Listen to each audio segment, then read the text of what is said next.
Hey all, Rob here, and on this video I was thinking the new year what video series I could add to this channel.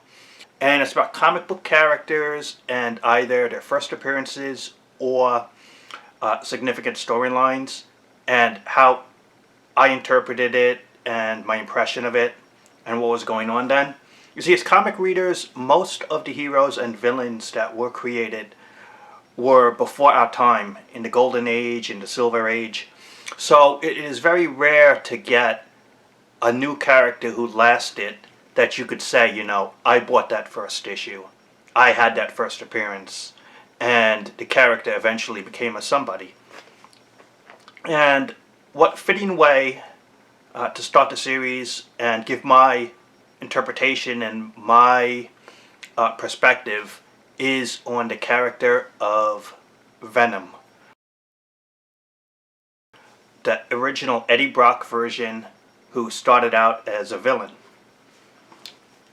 I was there when I got the first issue, the first appearances of the character, the impression it made as a Spider-Man fan, as well as in the community. And it's significant also because Todd McFarlane, legendary artist, he came onto the book of The Amazing Spider-Man in issue 298. And in that two-parter, 298-299, it was called, on 298 you saw what would be a cameo appearance of Venom. You saw like a part of a shadow of like an eye, and it was like whited out. You saw the fist transform from a fist into the symbiote hand, but you did not see a full-on shot of the character. And for me, that's a cameo appearance, when you don't see the full body or the name of the character.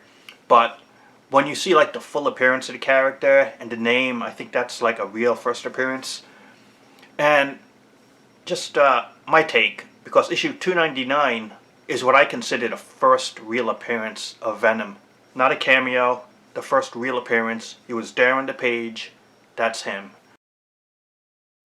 Because issue 300 is the one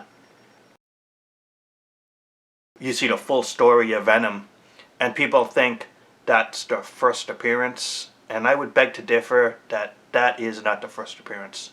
299 is the real first appearance in my opinion, and issue 300, not only does McFarlane do the whole art, it's a double-sized issue, double-sized story, and just a dramatic first impression for a new villain in the Spider-Man world. And what you find out is this new character that you haven't seen before, called Eddie Brock, was a reporter for a rival newspaper, and he lost his job indirectly because of Spider-Man, and he blamed him for everything.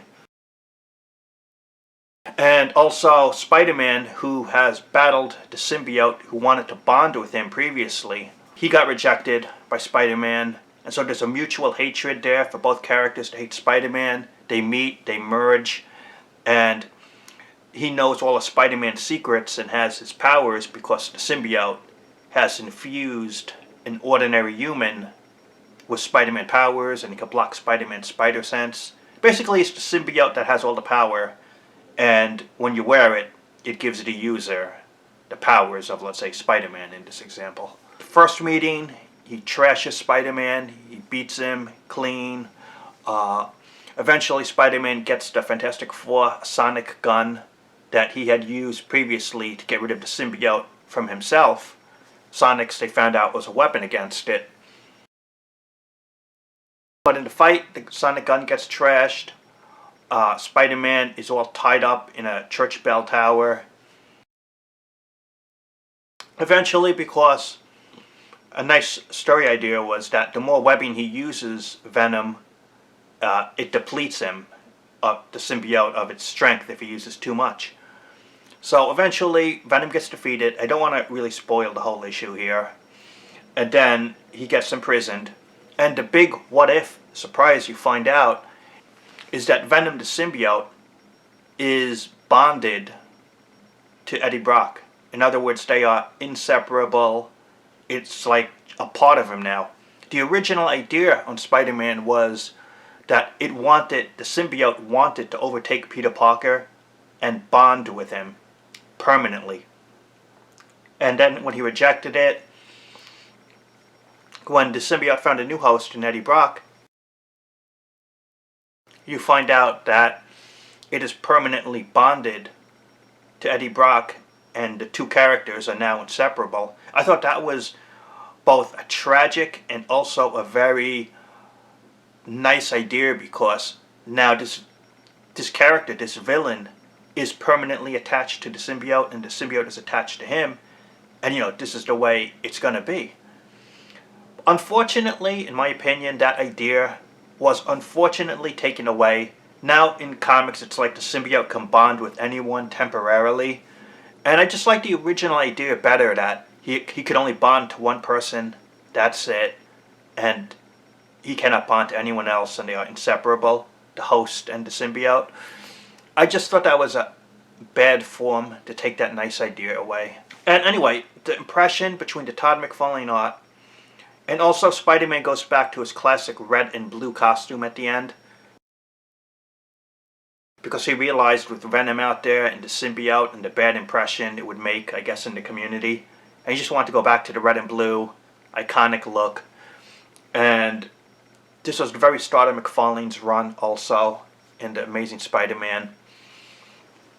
Just a really great impression for a new villain, a new character in the Marvel world. And just by reading that issue, you could tell that this guy had the potential to be a long-term player in comics. And the height of his popularity, I think, surprised everyone, that he had become so popular so fast that you can't plan or prepare for something like that. That's what eventually turned him into a sort of an anti-hero, and then just being a reluctant ally and sometimes villain to Spider-Man, but not the same. And then eventually Carnage, he'll have his own future video probably here. And then the symbiote now has different hosts, and the whole idea got changed from that original premise of a straight-up Spider-Man villain, and just, it was a fantastic ride between the McFarlane art, great writing, and this was a character that pretty much changed the Spider-Man world and has had an impression ever since the character's first creation. So that's my interpretation, the impression it left on me, my thoughts on the character. I was there, I had those early issues.